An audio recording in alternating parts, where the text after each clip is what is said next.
바로 우리 국민들이 만들어낸 민주화 혁명도 있었던 거예요.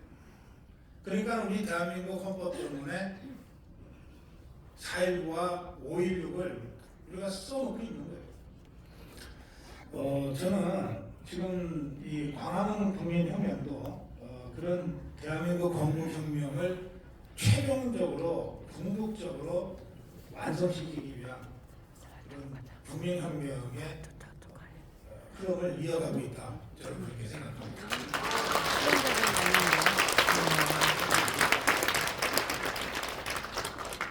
그 혁명을 하다 보면 전면에 나서서 절대 혁명하면 안 된다고 저항하는 이 반동 세력들이 나타나게 되어 있습니다. 그게 김정은이하고 종북주사파죠. 그런데 그 김정은 종북주사파 이 반동 세력과 목숨 걸고 싸움을 하는 와중에 겁이 나서 쫄아서 뭔가 반동 저쪽이 이길 것 같아서 저쪽에 빌붙은 버리는 배신자들이 속출하게 돼 있어요. 예, 우리가 8년 전에 김호성이 유승민이 같은 이 배신자들을 봤는데 지금 우리가 한동훈 일당의 이 배신자 우리들을 또 만나고 있는 거죠. 네. 저는 이런 배신자들은 어느 혁명이나 나타났고 또 앞으로도 우리가 최종적 궁극적 승리를 하기 전까지는 수도 없이 나타날 거라고 예상하고 대처해야 된다고 생각해요. 이 배신자들이 나타날 때 그냥 배신자라고 이마박에다 써붙이고 나타나지 않습니다. 지가 진짜 자유우파라고 거짓말하고 위장해서 나타나거든요. 8년 전에 김무성, 유승민 세력이 그랬고 지금 한동훈 일당이 그렇습니다. 앞에서 달려오는 종북주사파들은 별로 겁날 것도 없어요. 아니 이재명이가 겁납니까 여러분? 조국이가 겁나요? 문재인 따위가 겁납니까? 이게 동진 줄 알았는데 옆에서 칼들이 될 때가 겁나는 거예요.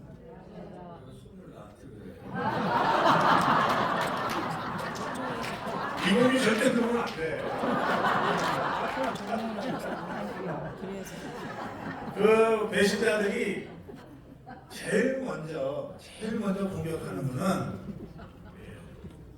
우리 진영의 리더가 아니에요. 우리 진영의 리더를 처음부터 공격하면 배신자라고 금방 우리가 판별할 수가 있어. 그게 아니고 우리 쪽에 진짜 선수들을 먼저 공격해요. 아까 우리 신혜식 대표가 정광훈 목사에 대해서 설명을 하던데 배신자 입장에서는 제일 타겟이 정광훈이죠. 정광훈을 죽이면 박근혜가 쉽게 죽거든. 정광훈만 죽이면 윤석열도 쉽게 요리할 수 있을 것 같거든. 그러니까 정광훈을 공격하고 그러니까 여러분 자유파 유튜브들을 공격하는 거예요. 그리고 광화문 세력을 공격하는 거예요. 그 점에서 여러분들이 저나 여러분들이나 우리 정광훈 목사나 다 지난 8년여의 그 엄혹한 종북주사파가 득세하던 그 세월 동안 정말 말할 수 없는 그 모욕을 당하고 조롱을 당하고 매도를 당하고 그러면서 여기까지 왔어요. 네. 그리고 여러분들이 버텼기 때문에 우리가 이긴 겁니다. 전망이 쓰러지지 않고 버텼기 때문에 우리가 이긴 거예요.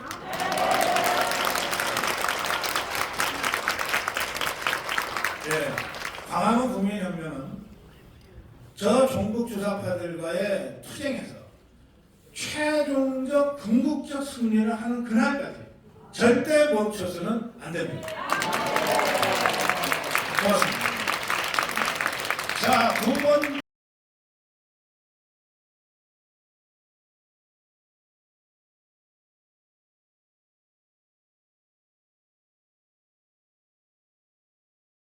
되는데 이재명이가 지금 이 내전을 주도하고 있어요.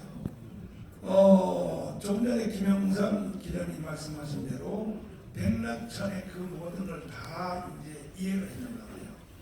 그거 가지도 않는다. 이 광화문을 내전 상태로 몰고 가서 내전을 통하여 윤석열을 밀어내야 된다. 이렇게 지금 가는 것 같습니다. 어떻게 생각하십니까? 예, 이제 쉽게 예상들 하잖아요. 이재명은 이제 사람이다. 사악한 사람이다. 자기의 범죄를 사법 리스크 감옥에 가기 싫어서 내세를 일으킨다. 이게 우리가 이제 예상을 하는 건데 저는 그거보다 더 앞서서 오래전부터 계획됐다. 저는 그렇게 의심을 하는데 왜냐면요. 그 성남시장 되기 전서부터 우리 김사람 작가도 와 있는데요. 그때부터 저는 계획이 됐다고 봅니다. 그러니까 나라를 정복하기 위해서. 그때 어디를 가냐면요. 북한을 갑니다. 북한을 가는데 그 사진 보신 분들 계실 거예요. 제가 강력하게 의심하는 거는 북한에서 포섭당했다. 그 의심합니다. 합리적으로. 왜냐하면 사진에 몇 장 나오는데 옆에 미모의 북한 여성이 있어요. 사진에. 그 북한이 아주 전통적인 수법입니다. 아니 그 수법이 있는데 이재명한테는 안 썼다. 이거 알아서 상상하십시오. 저는 합리적으로 추측하는데 이재명한테 썼다. 왜냐하면 이게 써서 안 통할 놈이 있고 통할 사람이 있어요. 예를 들어 신혜식이가 북한에 왔다. 썼을까요? 안 썼을까요? 예? 안 썼어요. 썼다고 몇 명 나온다. 신혜식 조심해야 되겠다. 왜 썼다고 나온다. 고성국 박사가 평양에 갔다. 썼을까요? 안 썼을까요? 안 썼어요. 예? 안 넘어갔다 썼는데. 보면은요. 썼지 당연히. 나 그래서 안 가잖아. 쓸거 못해서 안 가. 안 갔어요. 그런데 얘네들이요. 그 부서가 있어요. 이제 한국에서 오는 언론인, 정치인, 정광훈 목사님 같은 종교 지도자. 아우 일바다야. 종교 지도자. 일바다. 정치인 모두도 일바다가 종교 지도자예요. 왜냐하면 종교 지도자는 강력한 영향력이 있잖아요. 말씀 하나로 선포하는 메시아의 힘이 있기 때문에 그거는 정광훈 목사 같은 기독교 지도자라든가 뭐 천주교, 불교 지도자라든가 일바다입니다. 그래서 당한 목사님들이 여러 명 계세요. 이거 실제로 있었어요. LA는 모 목사님도 당했습니다. 그래서 저는 그때부터 당해서 와가지고 성남시장이 될 때 많이 나온 게 있습니다. 그냥 된 게 아니에요. 어마어마한 공작을 통해서 그때 당시에 국민의힘 그때 국민의힘이 아니라 뭐야? 아니죠. 를 이고 싸우고 있지 않습니까? 그런데 한동훈이가 지난주에도 그렇고 이번 주에도 그렇고 광장에 나가지 마라. 수험생들에게 피해 준다. 맞는 말이에요. 맞는 말이에요. 그런데 그거는 저급한 용어고 오죽하면 민주당에서 얼마나 이 한동훈을 좋아하겠습니까? 정확하게 얘기하려면 진짜 나라를 사랑한다면 광장에는 우리 애국 세력도 있다. 보수도 있다. 이재명 너 함부로 이런 탄핵 난동이 성공할 거라고 단언하지 마라. 이렇게만 얘기해도 되는 거예요. 나가지 않는다고 하더라도. 그러나 그거보다 훨씬 더 센 우리 애국자들의 힘이 있어서 얘네들이 분명히 다른 방법을 선택할 겁니다. 두 번의 집회는 실패했어요. 세력을 모아서 뭔가를 해보려고 했는데 그거는 실패했고 이번에는 아마도 지난 여러분들 탄핵 집회 전에 어떤 일이 있었습니까? 물대포 사건에 의해서 백모 씨가 사망했다고 난리가 났었어요. 민노총이 들고 일어났습니다. 경찰이 사람 죽였다 해가지고 네? 이번에도 유사한 사건을 준비해가지고 뭔가 반전을 노릴 가능성이 있다. 그게 바로 내란의 시작이다. 그래서 뭐 실수로 경찰이 뭐 최루탄 같은 그런 저항 무기를 쐈는데 누가 사망했다라고 난리칠 수도 있고 또 일부가 분신을 할 수도 있고 뭐 여러 가지 상황들이 있지만 아마 쉽지 않을 거라고 생각합니다.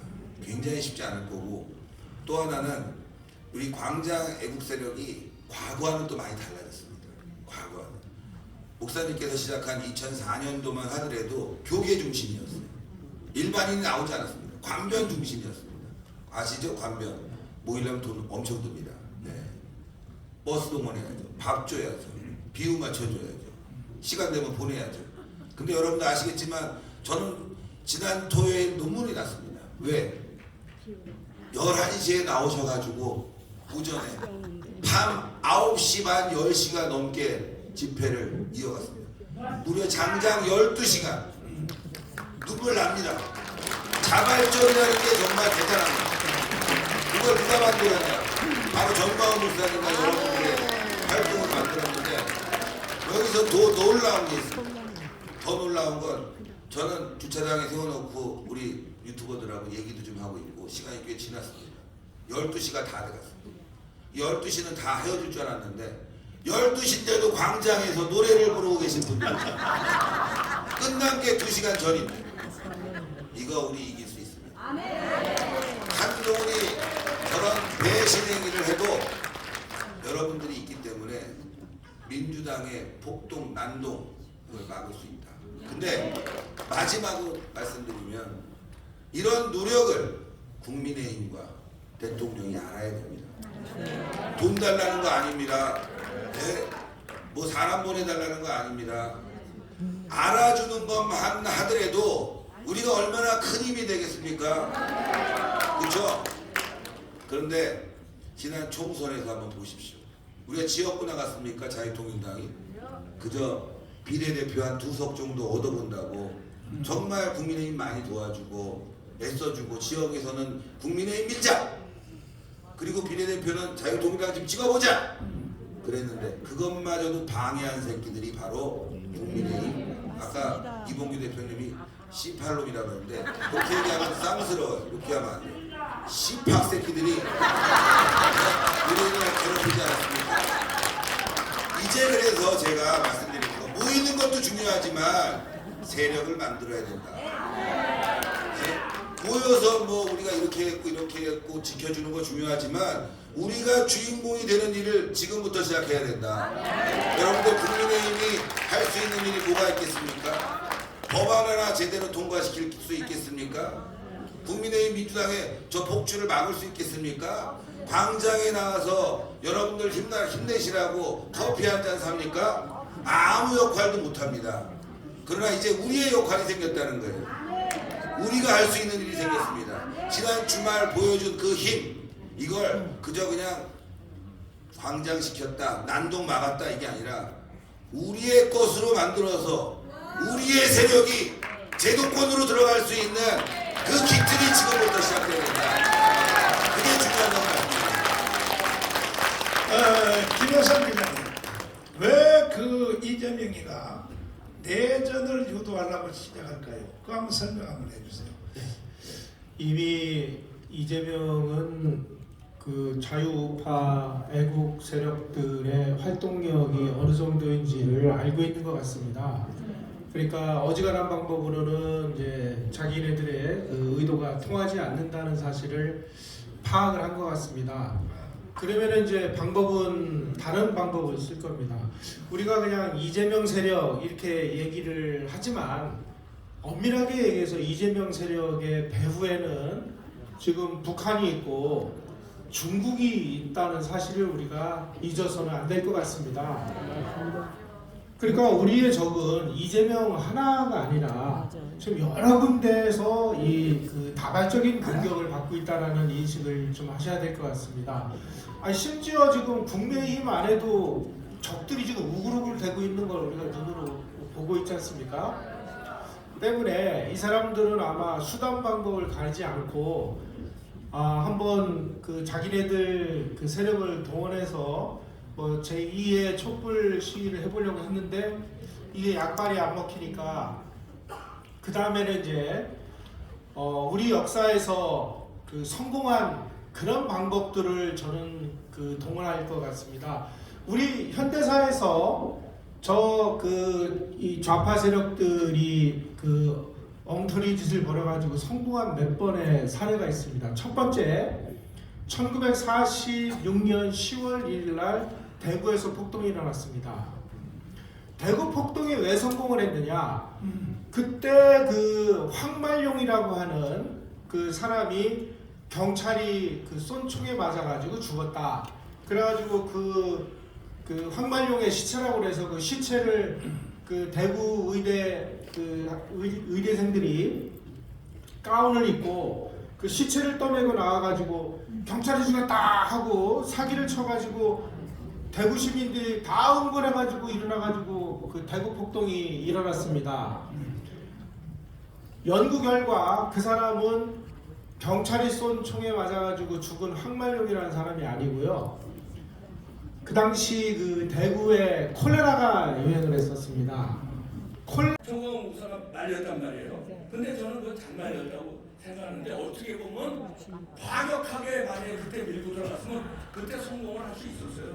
우리 광화문 우파 시민혁명이. 근데 시간은 늦췄지만 정상적인 방법으로 간디가 수행한 무폭력, 비저항 무폭력 혁명이 성공해서 역사적으로는 간디가 위대하게 추앙받잖아요. 폭력이 아닌 비폭력으로 이제 혁명에 성공하는 시기가 도래했다. 이제 얼마 안 남았다. 여기서 이제 닭이 먼저냐 달걀이 먼저냐 하는데 저는 이렇게 표현하고 싶어요. 닭은 전광훈이다. 달걀은 불뿌리 민주주의 유튜버 여러분들이다. 구독자 10명, 구독자 15명, 구독자 1000명, 신혜식같이 구독자 많은 사람들, 고성국같이 많은 사람들 다 합쳐져서 이게 풀뿌리가 달걀이고 닭은 정상인데 제가 마지막으로 이거 얘기할게요. 충청도에 음성에 무지하게 빠른 닭이 있었어요. 그냥 막 수사에서 팍팍팍 하니까 남북인을 몰고 가는 이 새파란 놈이 남북인이 뭐 시력 닭이 더 빠른 거. 야 저는 잡아야 되겠다고 쫙 쫓아갑니다. 쫓아갔는데 남북인이 뭐 더 빨라. 그들이 충청북도 음성에 어떤 양계장 천장에 다 올라가 있는 거예요. 그러니까 이놈이 이제 남북인 주인이 가서 양계장 주인 나오라 그래서 내가 저 닭 산다. 얼마야? 그랬더니 그 양계장 주인이 충청도 분 아니에요. 대답도 안 해. 충청도 아니에요. 남의 집하고 자기 일하고 있어. 그래서 이제 사고 싶으니까 10만 원 드릴게요. 닭값 한 마리 10만 원이면 엄청난 거 아니에요? 10만 원 드릴게요. 팔아라 그랬더니 되시오. 그 람보르기니 주인이 열받는 거 아니야. 저놈 새끼 잡아야 되니까. 그래서 야 50만 원 준다 그래. 50만 원 줄게 저 팔아. 그랬더니 50만 원이 엄청난 거 아니에요. 그 양계장 주인이 뭐라고 그랬게? 아니 뭐라고 그랬냐면 18 잡혀야 팔죠. 양계장 주인도 못 잡는 거야. 18 잡혀야 팔죠. 깜깜한 소리 좀 그만이야. 1000만 원을 가져가지고 잡히나. 자 우리 잡히지 않는 정광훈사 잡히지 않죠? 자 그러면 닭이 먼저냐 달걀이 먼저냐. 역사는 닭도 중요하지만 달걀이 먼저일 수 있습니다. 여러분이 달걀입니다. 저도 달걀이고 닭과 달걀이 합쳐서 한번 분명 곧 이루어집니다. 병아리 까야 되나? 병아리 까. 그때 과정을 제가 그 말씀을 드리면 이 유튜브 가운데서도 저한테 계속 그렇게 그 아쉬움을 말씀한 분이 있어요. 그때 들어갔어야지 청와대로.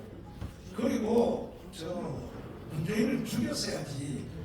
유튜브 중에서도 저한테 메시지 오신 분이 많은데 저는 총사령관으로서 이 판단을 잘 해야 됩니다. UDT 북파 공작원 그 사람들이 제일 먼저 저를 찾아왔어요. 와서 문재인을 죽이려고 자기도 들어가겠다 이래요. 그 다음에 또 공수특전단 전부 다 센 부대들 대장들이 다 찾아왔어요. 그 중에 한 분은 파주 쪽에 있는 분이 M16 두 정에다가 그 다음에 10탄 3,000발을 준비하고 그리고 매일같이 그 약진이라고 있어요. 군대 갔다 오신 분들은 아시지만 총구 반짝반짝반짝 하고 청소를 매일같이 해놨으니까 허락만 하시면 저를 보고 허락을 해달라는 거야. 하시면 할 수 없이 젊은 청년들, 경호원들 10명은 국가를 위해서 죽어주겠다. 걔들 먼저 죽이고, 그리고 문재인 딱 들어가서 문재인을 죽이고 자기도 자살하겠다. 이런 분들을 비롯하여 300명 가까이가 저한테 찾아왔어요. 그러니까 저는 총사령관으로서 정말 판단을 잘해야겠더라고요. 그때 저는 기도중에 어떻게 판단했냐. 만약에 문재인이가 죽였으면 노무현 같은 일이 일어나요. 다시 말해서 국민들은 항상 약자편이란 말이야. 그러면 영원히 우리가 정권을 못 잡거든요. 그래서 내가 그들을 300명을 만들려고 보통 고생한 게 아니고, 그 중에 지금은 용산경찰서가 1번이지만 그 당시는 종로경찰서장이 1번입니다. 종로경찰서장이 저를 찾아왔어요. 찾아오더니 목사님이 운동하는 거 다 도와줄 테니까 한 가지만 약속해달라는 거야. 뭐냐니까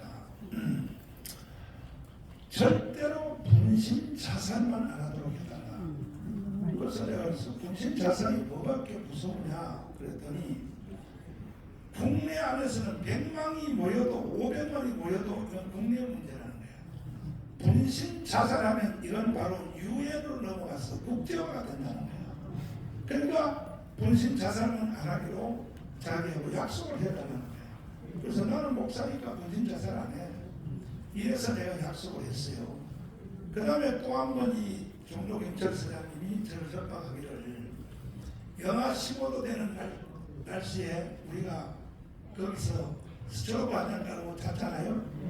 잤는데 아침에 일어나서 한 명이라도 저체온증으로 죽으면 목사님을 바로 현장 체포할 수밖에 없습니다. 그래, 좋아. 체포해도 괜찮아. 그리고 이제 그 전날 진눈깨비가 와서 밑에 가다 얼음바닥, 그리고 스트로브 한잔 깔고 오프 한잔 듣고 혹시 영상 준비해서 비춰주시면 좋은데, 예? 이렇게 우리가 투쟁을 할 때에 조금 걱정이 되더라고요.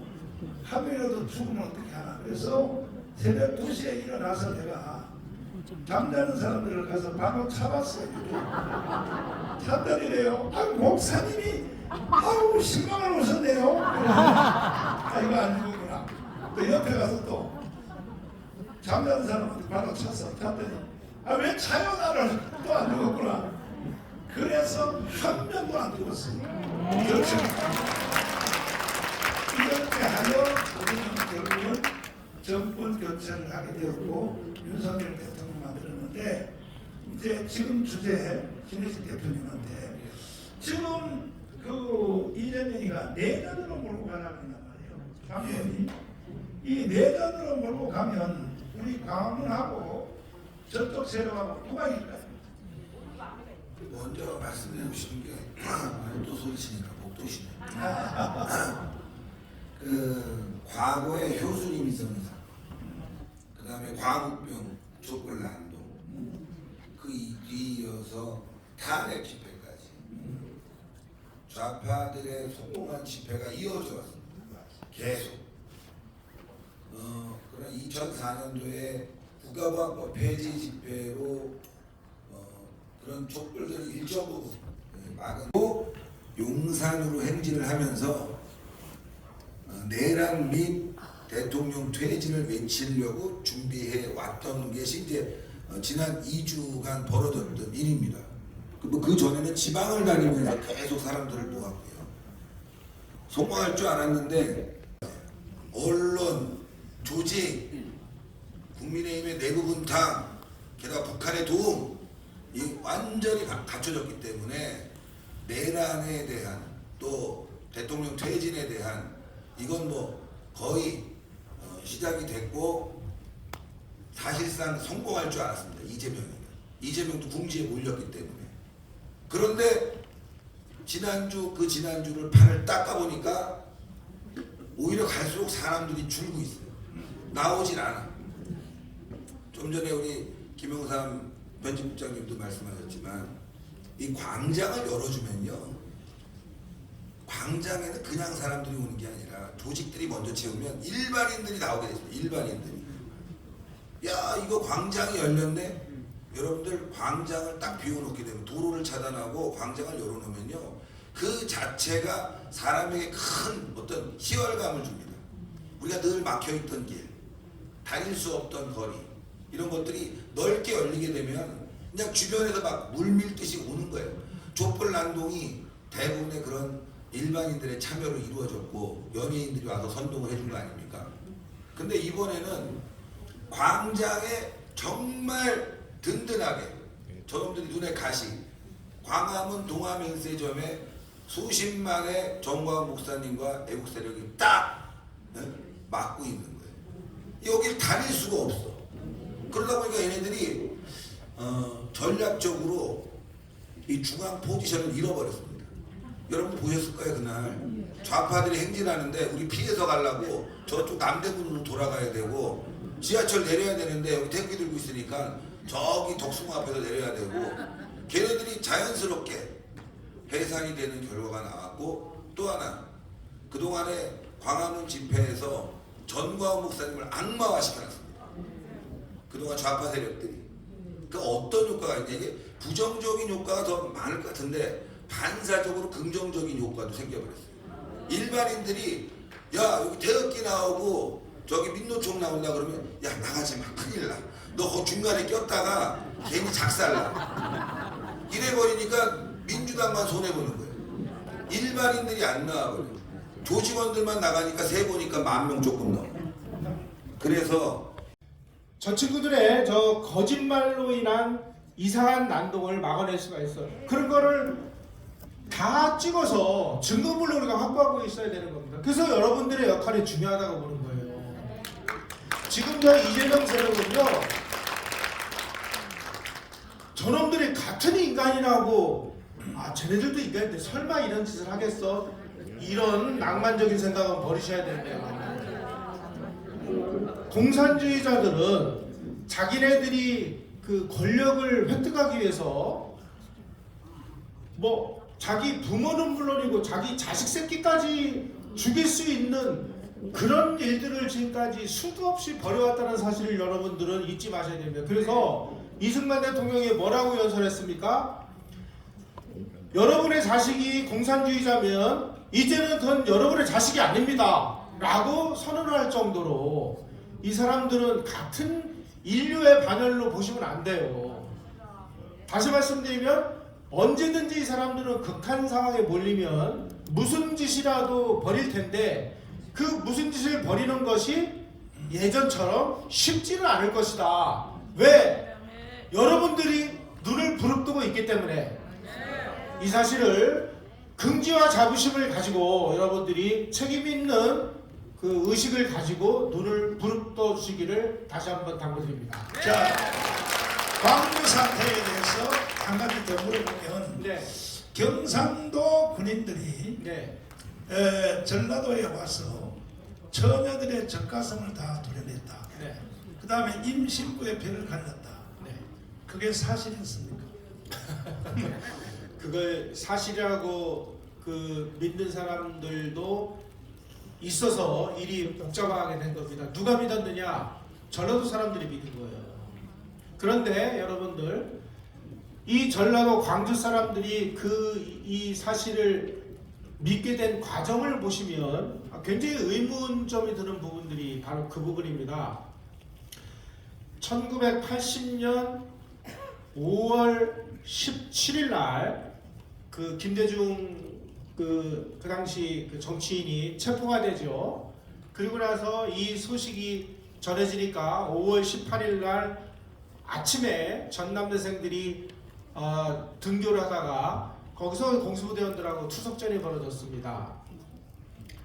그리고 나서 오후 3시에서 4시 사이에 광주시 전역에 지금 목사님이 말씀하신 그런 내용의 유인물이, 광주가 이 적은 도시가 아닙니다. 그런데 거의 전역에 거의 비슷한 내용의 이 삐라가 일시에 뿌려진 사실이 밝혀졌습니다. 이건 뭡니까? 그 안에 있었던 아마 초기 단계에서 광주 지역에 암약하고 있던 이 고정 간첩이 뭔가 지령을 받아가지고 움직였을 가능성을 시사하는 것입니다. 그리고 그 당시에 이 그 합동수사본부의 이 수사 결과에 의하면은 광주 사태 그 벌어지던 그 무렵에 이 남한에 있는 이 그 고정 간첩들하고 북한에서 지령을 내리는 이 통신량, 교신량이 급격히 증가한 사실이 밝혀졌습니다. 다시 말씀드리면 광주 사태 초기에 이 일을 급격히 확산시키기 위해서 모종의 세력들이 아주 치밀한 준비하에 움직였다는 사실은 누구도 부인할 수 없는 사실입니다. 자, 고성 박사님. 그런데 자, 이 종거주사파 세력 중에 우리 김영삼 대기자가 쭉 40년대부터 분석했잖아요. 내란을 계획하고 내란을 지시하고 수백 명이 아니라 수십만 명을 이 내란의 구렁텅이에 밀어뜨릴 수 있는 자가 딱 하나 있습니다. 누굽니까? 김정은, 김정은입니다. 김정은이는 그 짓을 할 수 있어요. 그러면 우리가 내란을 생각할 때는 김정은이가 일으키는 내란을 생각해야 돼요. 이재명이 따위는 그럴 힘이 없어요. 자, 김정은 집단과 종북주사파는 수령론이라고 하는 유일 지도 체계를 신봉하고 있어요. 그 수령론 체계에서 수령은 딱 하나 있는 거예요. 이 세상에 유일하게 딱 하나 있는 거야. 누구? 김정은. 김정은이 죽으면 누구? 김정은이 핏줄을 받은 백두혈통을 받은 그 누구? 김정은. 이거예요. 나머지는 다 언제든지 필요하면 잘라서 버려도 괜찮아. 몸뚱아리에 불과해요. 수족에 불과해요. 대가리를 온전하게 보존하기 위해서는 뭐 팔다리 다 잘라줘도 상관없다는 게 수령론이죠. 그러면 이재명이는 대가리예요, 손발이에요? 문재인이는, 조국이는, 김대중이는, 노무현이는, 박원순이는 다 잘라가는 거야. 그래서 유일하게 보존해야 될 가치가 있는 것은 지금은 김정은. 이거 하나예요. 그 김정은이의 생명을 보존하기 위해서 저것들이 일으킬 수 있는 모든 가능한 방법 중에 전쟁도 있고 내전도 있고 반란도 있고 다 있어요. 전쟁 일으켰잖아. 수백만 명이 죽거나 다치는 그 전쟁을 일으켰잖아. 저 대가리 하나 유지하려고. 내전인들 못하겠네. 그럼 우리가 상대해야 될 적은 누구? 김정은. 이재명 따위가 아니라니까. 조국이 따위가 아니에요. 그건 아무것도 아니야. 우리에게 다가오는 내전의 위험은 김정은의 직접 지시로 저 정찰 총국을 통해서 고도로 훈련된 수천 명 수만 명의 위장 간첩들이 각지에 뛰어들어서 선동하고 조작하고. 동안 활동했던 김국선 선생님은 소속이 정찰총국 문화교류국 소속이에요. 그러니까 정보개통으로 탈북해서 온 사람 중에서는 가장 높은 사람입니다. 이 사람은 뭐라 그러냐, 15만 명이 넘었다고 했어요. 고정 간첩이. 자, 그래서 우리는 이 내전을 준비를 해야 된다 이 말이죠. 송사리 교수님, 예. 호라이에서 또 누가 한 분을 선택해서 이 내전을 어떻게 이길 것인가 한번. 자, 방금 뭐 말씀을 잘 들었을 텐데 질문하신 분에 기존에 했던 분은 좀 참아주시고 또 하실 것 같아요. 내가 참아주시고 다음 분이 방금 우리 목사님 말씀하신 대로 뭐 남한의 뭐 간첩이 뭐 한 20만 100만이 있다 그래요. 이 내전을 어떻게 준비해야 되는지 또 누구에게 어떤 질문을 하고 싶은지 서석을 밝히고 질문을 먼저 해주는 게 예입니다. 자, 손을 들어 주세요.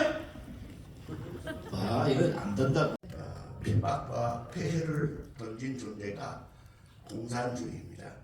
근데 이 공산주의가 지금 우리 전광훈 목사님과 딱 맞닥뜨리게 된 것은 공산주의를 이길 수 있는 유일한 길은 기독교의 복음밖에 없습니다. 그리고 이제 광화문 운동이 이제 복음화 운동이 되어지고 예수한국 복음 통일 운동이 되어져서 기독교인들이 하나로 뭉쳐지고 있는 중입니다.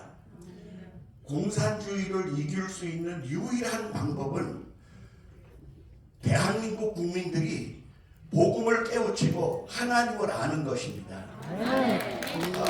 이 일 아니면 저 지독한 공산주의를 막아낼 수 있는 방법은 수많은 이론들이 있겠지만 예수 그리스도를 아는 복음으로 무장되는 것 외에는 다른 방법이 없다고 생각합니다.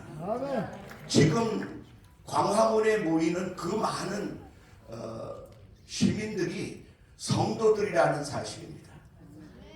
그들이 수없는 헌신과 희생을 통해서 지금 이 광화문 운동을 움직여오고 있고요. 전광훈 목사님을 중심으로 해서 움직이고 있습니다. 새벽밥 해먹고 도시락 싸들고 그리고 차비 준비해가지고 올라왔다가 오후 3시 반이면 내려갑니다. 저 아래쪽에 있는 분들은 밤 12시 새벽 1시에 도착해서 다음날 주일 예배를 준비합니다. 죽기 살기로 합니다. 네, 교회 자랑 그만하시고 이제 그걸 너무 많이 지났으므로 한두 가지만 주제를 더 다루고 지금 윤석열 대통령이 에이펙에 가 있습니다. 가 있는데 대통령이 돌아오자마자 해야 될 제일 1급 선무가 무엇인지 이봉규 박사님부터 한번 말씀 한번 해주세요. 대통령이 와서 뭐부터 해야 되는가? 이제 임기가 2년 반밖에 안 남았잖아요. 트럼프도 마찬가지로 이제 트럼프는 이미 재선한 거니까 더 이상 없고요. 윤석열 대통령도 우리나라 헌법상 더 이상 없죠. 그러면 이제 뭐 양산을 안 내려가고 어디 아크로비스타에 계실지 아니면 보안이라든가 경호 때문에 어디 또 내곡동 이명박 대통령 간 것처럼 어디 또 사저를 구해서 가실지 모르지만 정치력은 이제 끝났다고 보면 됩니다. 과거에는 예를 들어서 DJ라든가 YS라든가 문재인까지만 해도 자기가 퇴임하고 어느 정도 이제 정치 팔로워들을 영향력을 조금 미쳤어요. 근데 윤 대통령은 그런 뿌리가 없는 정치인이기 때문에 임기 끝나면 아마 윤 대통령을 따르는 사람은 거의 없을 겁니다. 바로 깜빵이죠. 예, 그러니까 아니 그 이제 이재명이라든가 민주당 애들이 잡으면 바로 깜빵이고 우파가 누가 잡는다고 해도 영향력은 완전히 소멸되거든요. 우파가 잡아도 깜빵이에요. 우파가 잡아도 그렇습니까? 예. 그러면은 이제는 윤 대통령은 살기 위해서 목숨을 걸어야 돼요. 그러니까 거창하게 나가면 대한민국의 정치를 위해서, 자유민주주의를 위해서 거기까지는 저는 윤 대통령이 생각할까 좀 의아심이 있습니다. 근데 소극적으로 얘기하면 본인과 부인이 살기 위해서 제가 얘기하는 건 이제 목숨을 끊는다는 게 아니라 이제 편안하게 살기 위해서 일을 해야 돼요. 무슨 일을 해야 되냐? 저는 이제 두 가지 이제 얘기하는데 이재명, 문재인은 척결을 해야 됩니다. 최소한. 조국은 조국은 감옥 갑니다. 이제 곧 가요. 곧 가고 이재명이는 감옥 가도 간단치 않을 것 같아요. 완전히 뿌리를 척결을 해야 돼요. 뿌리 척결할 건 너무 많아요. 근데 용기만 내면 윤 대통령이 용기를 안 내서 그렇지 용기만 내면 문재인은 또 너무 많아요. 지금 고발당한 것도 많고 문재인은 여적죄로요 사형입니다.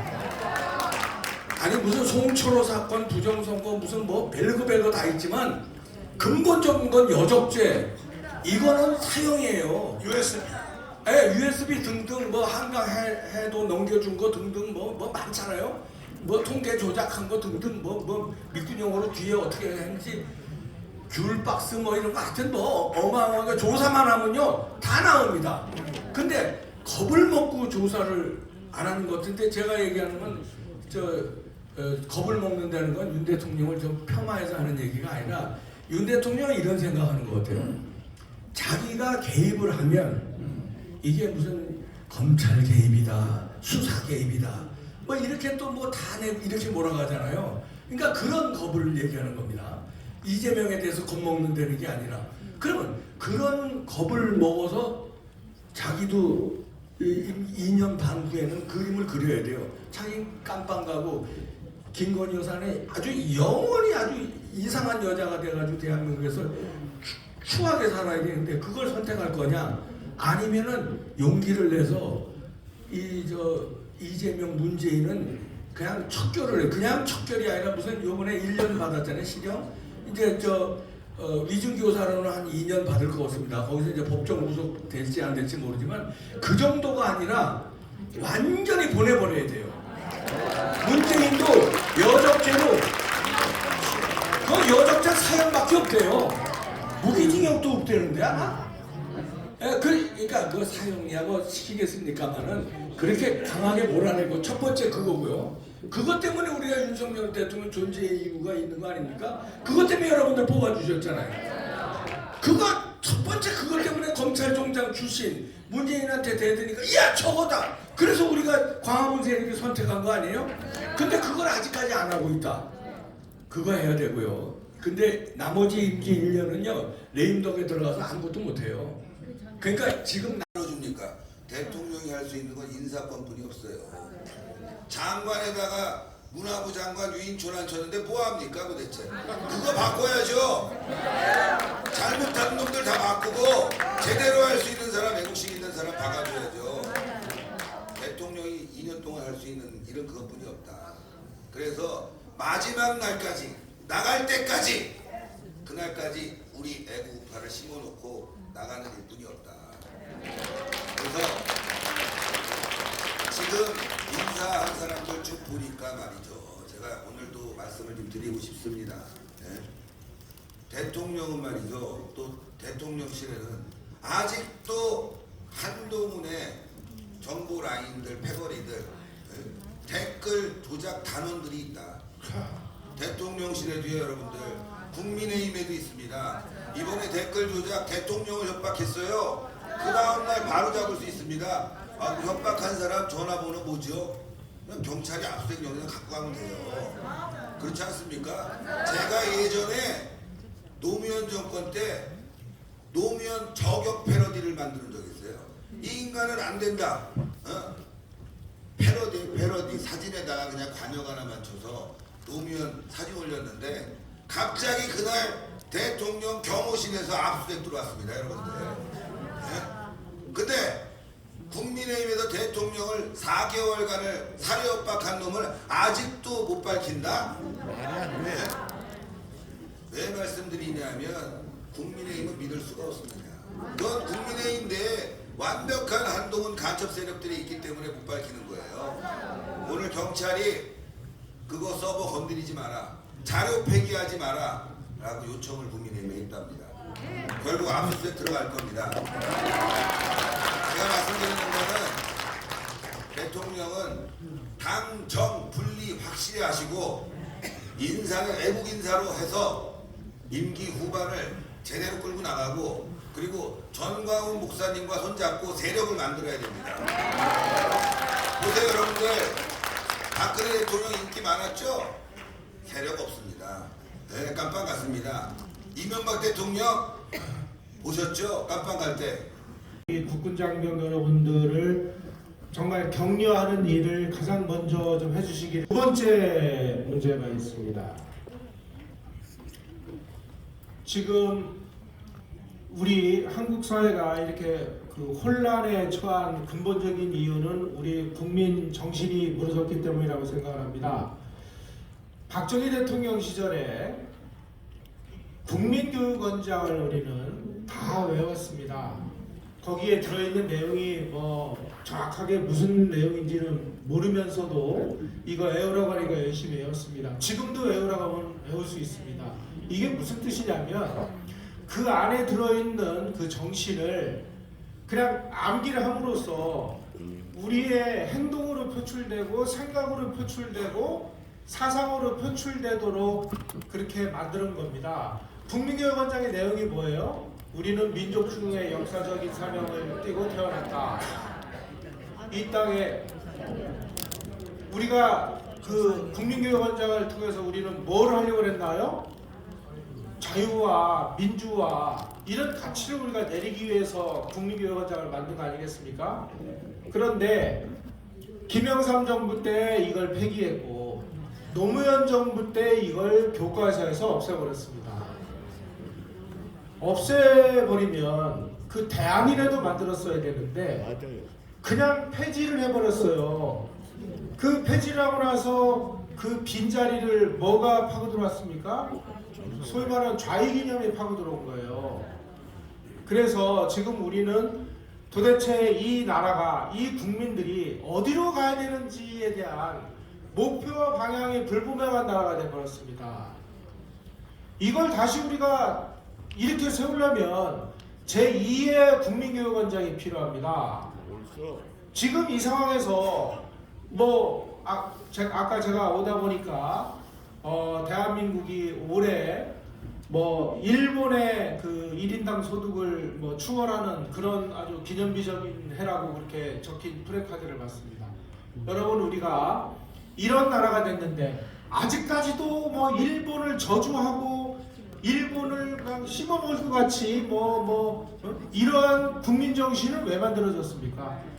우리의 이 정신이 지금 어디로 가야 될지를 모르는 혼동 상황이 있기 때문에 이 좌파들이 그야말로 이 좌익 이념을 무차별로 국민의 머릿속에 집어넣을 수 있는 그런 공백 상태가 생긴 것이죠.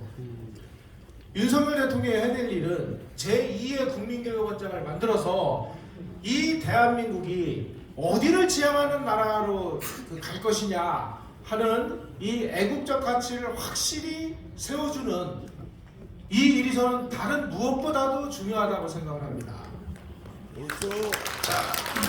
허석호 박사님, 주문과 함께 대답을 한번 해주십시오. 대통령이 와서 제일 먼저 해야 될 일이 있는데 제 부탁을 하는 거냐? 강목을 포함해서 뭘 해야 됩니까? 대통령이 와서 질문하면서 대답 대답에 이걸 넣어달라고 그러시는 분이 있어요.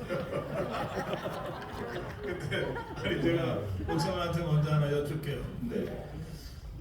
대통령이 오면 이거부터 해달라고 지금 주문해보라고 해서 좀 말씀을 지금 드렸는데, 그렇지. 그럼 이걸 어떻게 하실 건데요? 누구 윤석열 대통령 만나서 전달이라도 하실 수 있어요? 아마 지금 오늘 여기에 국정원 만만치 않습니다. 오늘 여기 모인 여러분들이 그 다음에 옛날 이름으로 기무사, 검찰, 경찰, 정보원들이 여기 다 들어와 있습니다.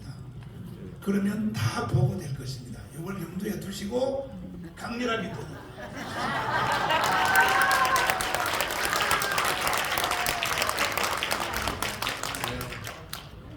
직접 만날 약속이라도 돼 있는 줄 알고.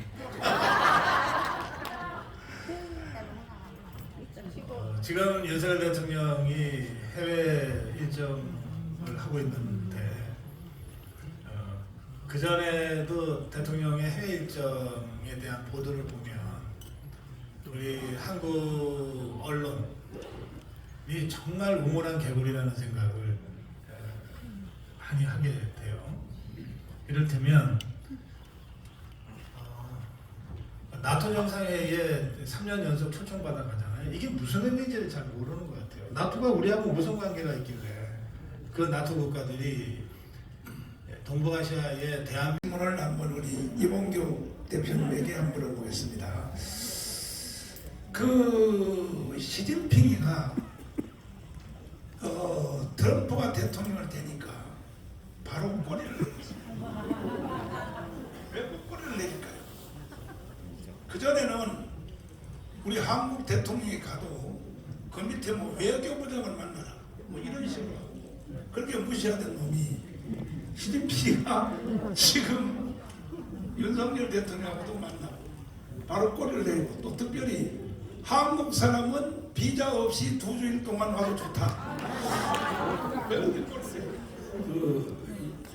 중국도 그렇고요, 러시아도 그렇고 북한도 그렇고 우리하고 미국하고 다른 게 그 핵심 책임자들이요.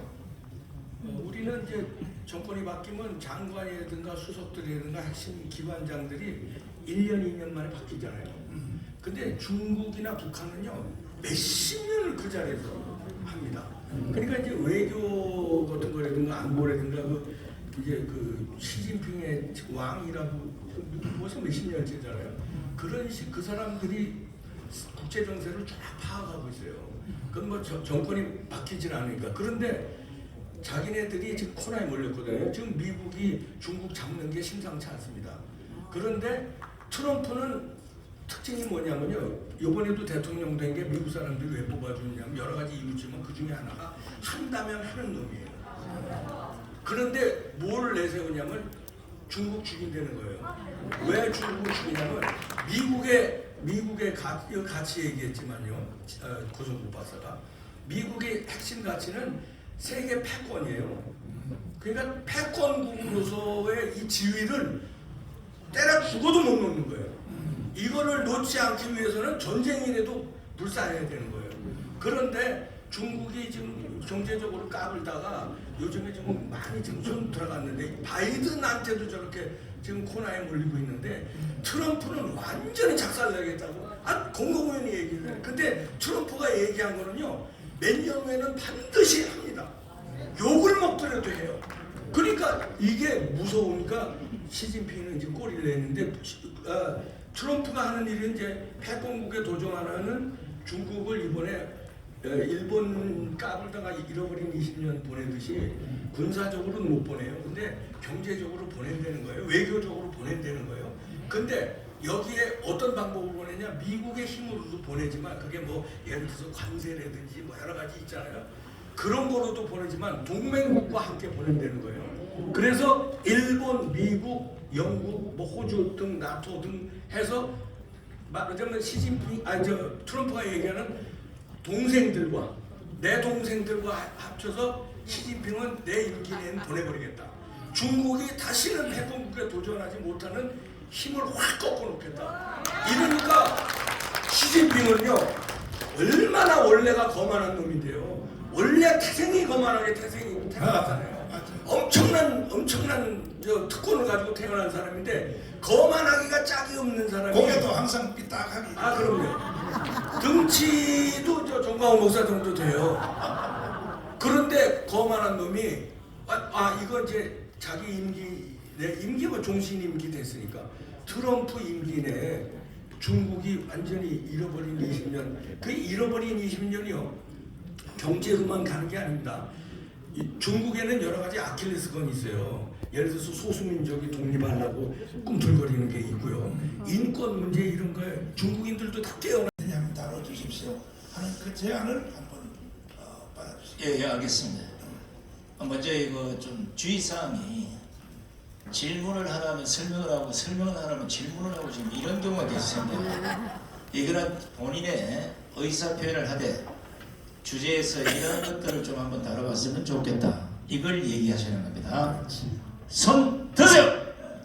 저분이 1시간 전부터 들고 있었어요.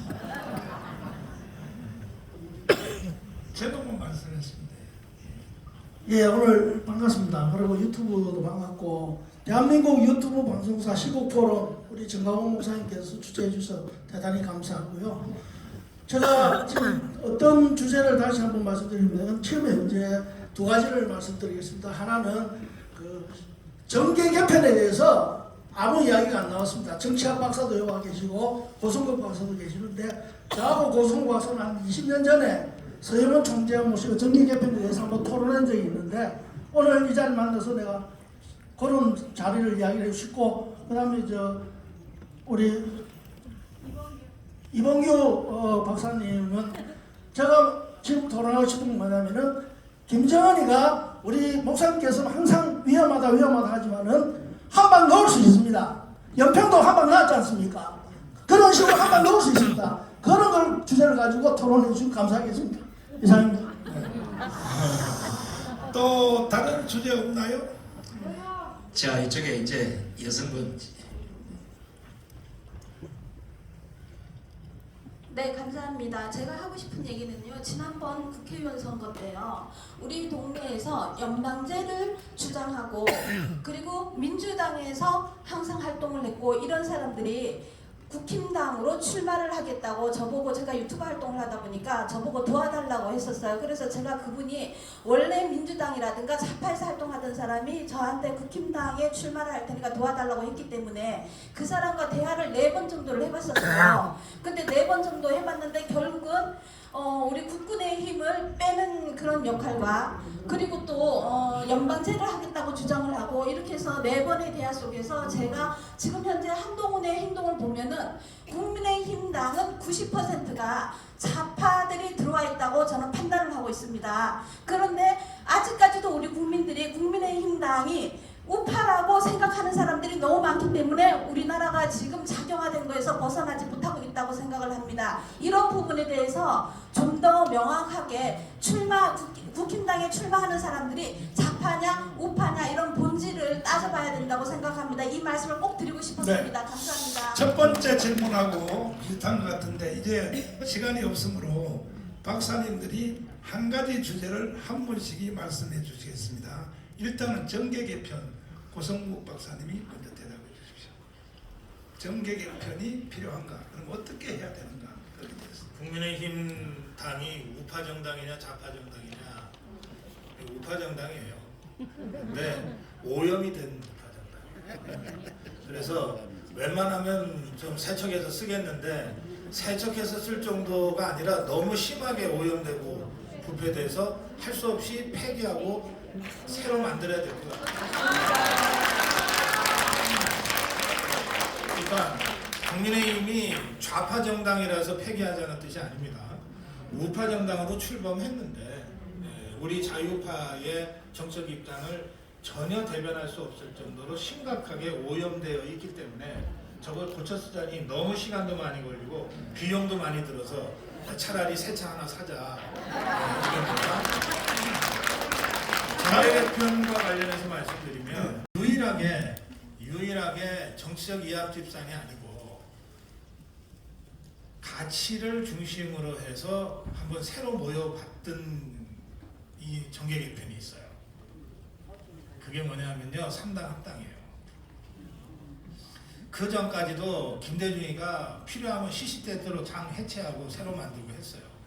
그 이후에도 뭐 김종필이도 당 만들었다가 해체하고 또 다른 당 만들고 연합하고 계속 했는데 3당 합당은 그게 달라요. 3당 합당은 그동안 여당하고 야당으로 서로 나눠져서 죽일 듯이 싸웠던 세력이 따지고 보니까 지것들이 다 자유우파 진영인 것 같거든.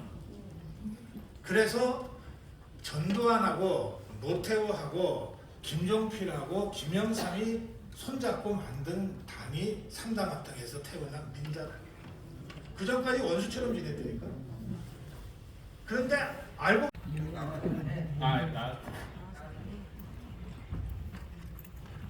이게 안 되고 있는 그런 상황이라고 보시면 될 것 같습니다. 자, 다음이요.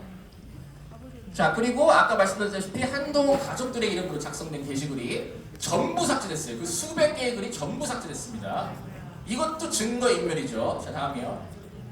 그 다음에 한동훈의 이름으로 작성된 게시글 중에는 건인의 대목줄 그 글만 삭제시키고 나머지는 남겨놨어요. 그러니까 이거는 뭔가 제 생각에는 한동훈 본인이 쓴 글까지 싹 다 삭제를 해버리면 이게 너무 티가 나다 보니까 본인이 쓴 글은 냅두자 이렇게 갔는데 차마 이 건인의 대목줄 이거는 너무 심각하다 보니까 본인도 쫄렸는지 요것만 슬쩍 삭제를 했더라고요. 다음이요. 네, 자 그리고 모친과 동명 2인입니다. 그런데 그 사람이 쓴 글과 불과 30초도 안 되게 똑같은 제목에 똑같은 글을 썼던 이모 씨라는 사람도 있습니다. 그 사람에 대해서 자세하게 이름은 말씀 못 드리겠지만 그분이 또 그 진은정 일가 사람 아니냐라는 이제 제보가 있어요. 근데 이제 그건 정말 제보일 뿐이기 때문에 뭐 말씀드릴 수 없고 제가 드리고 싶은 말씀은 지금 작성자 검색 기능을 저희들이 빼버리면서 우리가 다른 관련 인물들 다 검색하면 더 나올 수도 있는 건데 지금 그 사람들까지 만약에 있다고 가정을 하면은 훨씬 더 지금 규모가 크다. 지금 현재 나오는 건 그 한동훈, 딸, 부인, 장모, 엄마 뭐 이렇게 해가지고 한 750여 개라는 거거든요. 글이. 근데 외곽으로 더 빠져나가면 더 많다. 가능성이 있다. 그리고 아까 그 타임라인 그 PPT 화면이 있었습니다. 그 타임라인 화면에 따르면은 이 사람들이 날 잡고 여러분들이 아시는 정보에 100배, 1000배, 만배를 다 알고 있어요. 긴 기간 동안도 했고 또 고위 사람들하고도 내가 잘 알고 그래서 제가 여기서 사실대로 말을 못하는데 코바코 있죠. 코바코. 이 코바코도요. 사실은 내가 사회수석한테 코바코를 안 잡으면 절대 언론이 안 잡힌다. 내가 사회수석한테 말을 한 거예요. 그래서 코바코 사장이 이영삼이가 됐으면 나한테 감사 전화를 해야지. 거꾸로 나를 까면 어떻게 하겠다는 거야. 이게 지금 용산에 있는 300명 비서관들이요. 전부 대통령하고 김건희 여사님한테 나에 대해서는 부정적인 보고를 해요. 그 증거가 내가 다 있어요.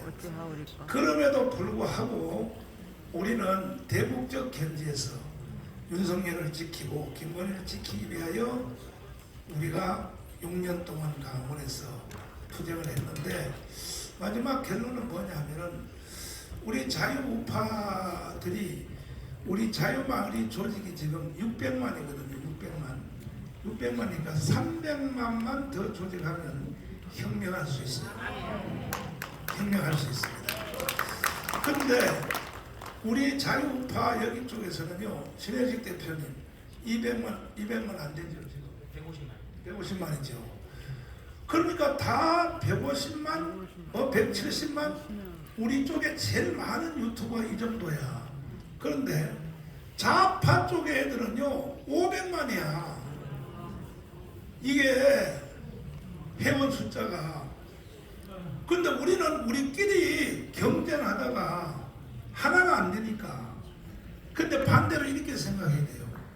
여러분들이 1000만 명이 되도록 자유마을에 다 가입을 해주시죠. 그럼 여러분 유튜브를 1000만을 만들어 내가 줄 테니까. 이해가 할렐루야. 이해됩니다. 잘 들어보세요. 여러분은요 죽었다 깨도 100만 개도 못 만들어요. 여러분들을 100만 개 만들어 줄 수 있는 사람은 정강훈 목사밖에 없어요. 할렐루야. 인정하십니까? 네. 인정하십니까? 네. 혁명을 할 수 있는 것이 뭐냐? 1000만이에요. 1000만 하면요 우리는 대한민국 전체를 새롭게 개조할 수 있어요. 윤석열하고 김건희 두 사람만 봐주고 나머지 장관들 전부 다 해임시키고. 이거 혁명이야. 혁명. 국회의원 300명 다 깜방 보낼 수 있고 이게 혁명이란 말이야. 그러니까 여러분들의 도움이 필요한 거야. 이해가 되십니까? 그래서 400만까지 빨리 돌파해서 혁명을 통하여 이렇게 안 하면 결국은 북한한테 당해요. 저는 이것만 연구하는 사람이야. 결국 북한한테 당하니까 오늘 이 자리에 오신 여러분에게 감사를 드리고 우리는 우리 유튜브 연합과 우리 교회하고 협약을 맺어놨어요. 그래서 많지도 않는 거마비를 드려도 아무런 법적 문제가 없어요. 이게 우리가 3회째 하는 거예요. 3회째. 여기에 전체 대표는 유튜브 연합 대표는 신혜식 대표님입니다. 우리들의 정관에 따라서 여러분들에게 찔끔 눈물만큼 자비를 줄 테니까 에이씨 이런 걸 준다고 여기 오라고 난리야. 그러지 마시고 어쨌든 우리가 빨리 이번 토요일 날이 중요합니다. 이재명이요 절대 만만히 보면 안 됩니다. 이재명은요 내란을 일으킨다니까요. 그래서 우리 이번 토요일 날 전체 총 나올 수 있도록 각 유튜브가 열심히 선전해 주시고 함께 해 주시기를 간곡히 부탁을 드립니다. 감사합니다. 저 이제 만세삼창 우리 자, 일어나서 우리 만세삼창 우리 손상대 김희 대표입니다. 박수를 크게 대표입니다. 아니 잠깐만, 저도 유튜브를 하고 있기 때문에 아까 이제 패널 구현설 대통령이 우파의 가치를 확실하게 정립을 못하면 그 정권은 망해요. 그럼 우파의 가치를 확실하게 정하려면 우파의 가치를 훼손하는 반국가 세력을 처단해야 되는 거예요. 이걸 돌아오시면 반드시 대국민 담화를 통해서 반국가 세력을 처단하겠다. 그리고 그 세력을 처단하기 위해서 가장 앞선 시민단체가 누군지를 파악하고 정강훈 목사님을 만나서 이 혁명을 완수하겠습니다 하고 대국민 담화를 발표하시라니까. 그냥요. 대통령이 그것도 못하면 뭘 하겠어요 지금. 자, 만세삼창을 하도록 하겠습니다. 잠깐만요, 이거 하기가 좀 힘드네요. 자, 그렇게 하겠습니다. 자유대한민국 만세! 만세! 만세! 만세! 자유를 만세! 만세! 만세! 만세! 자유우파 유튜브 만세! 만세! 만세! 가까운 국민혁명의장 정강 목사님 만세! 만세! 만세! 자, 대단히 고맙습니다. 대한민국 유튜브 방송사 구호 프로그램에 함께해 주신 우리 애국 유튜브 여러분, 그리고 긴 시간 함께해 주신 우리 시청자 여러분께도 감사를 대한민국 유튜브 드립니다. 방송사 앞으로 포럼을 마쳤습니다. 앞으로 잠깐만 발전을 제가 정강 목사님 말씀드린